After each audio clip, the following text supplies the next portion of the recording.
Hello YouTube, this is Dark Emissary 617, and today I'm going to be doing a review of my Crash Bandicoot Funko Pop of Dr. Neo Cortex.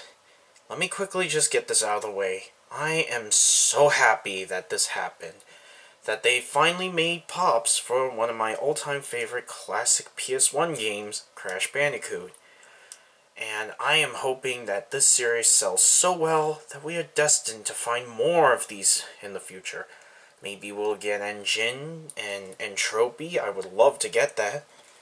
But enough about the future. Let's stick to what's going on right now in front of us.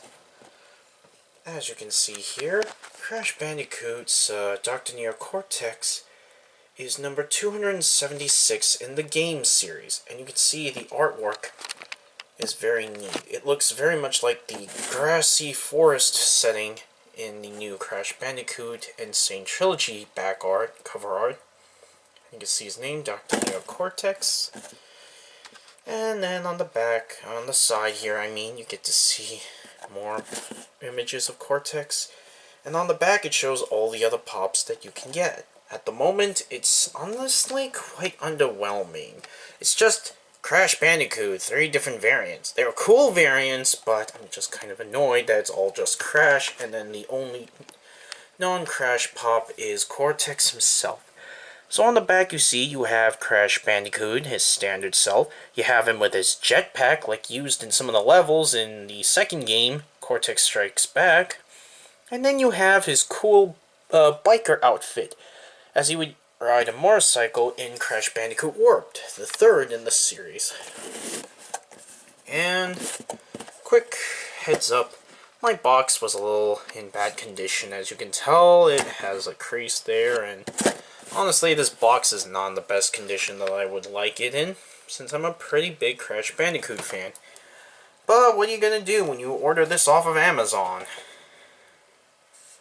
And now we get a good look at Dr. Neo Cortex himself, and while in all honesty I am happy that I got this pop, and I do love how it looks, it's just that there are a few things I was not happy about. First of all, here's a good look at him.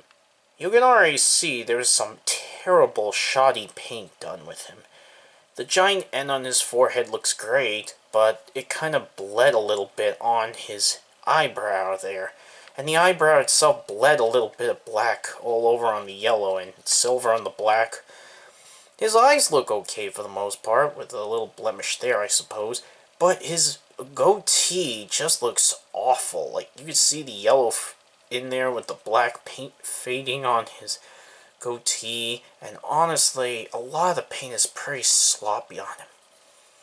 The white sleeves, the white bit on his lab coat is kind of leaking over onto his gray arm sleeves, on the sleeves, and his gloves, they actually look pretty good, actually. His ray gun looks pretty cool, too. I do love that, which does kind of bring to a complaint of mine as well.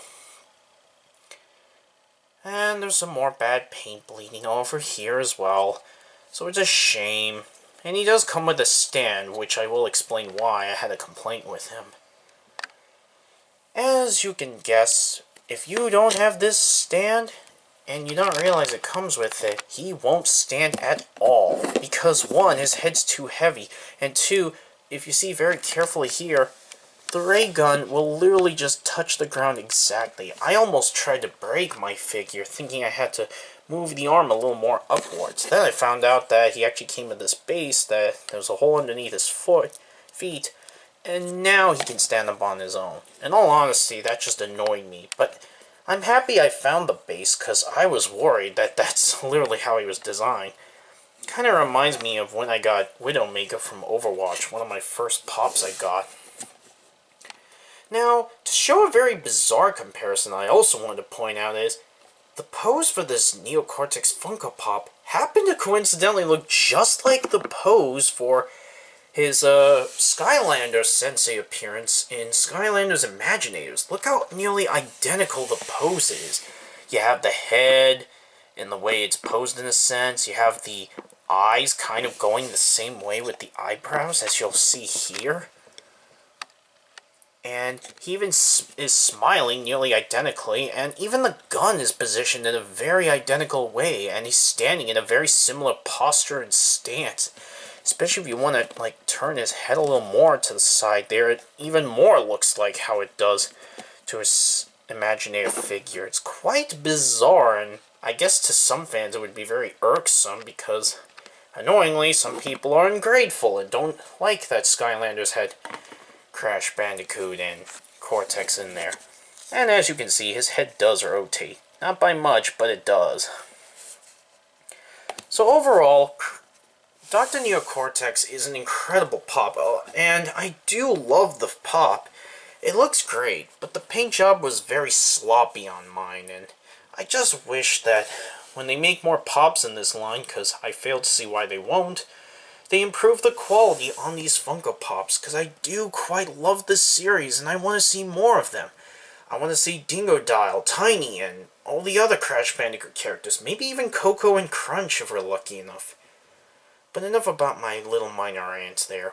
Overall, I do recommend you pick this one up while you can, and because this is the only Cortex Pop available, it'll probably gain value over time if they don't make any more versions of him. But if they do make more versions of him, I hope they make ones like him on his hoverboard, like in his boss fight in the first game. Maybe have him even wearing Uka Uka, like he did in Warped.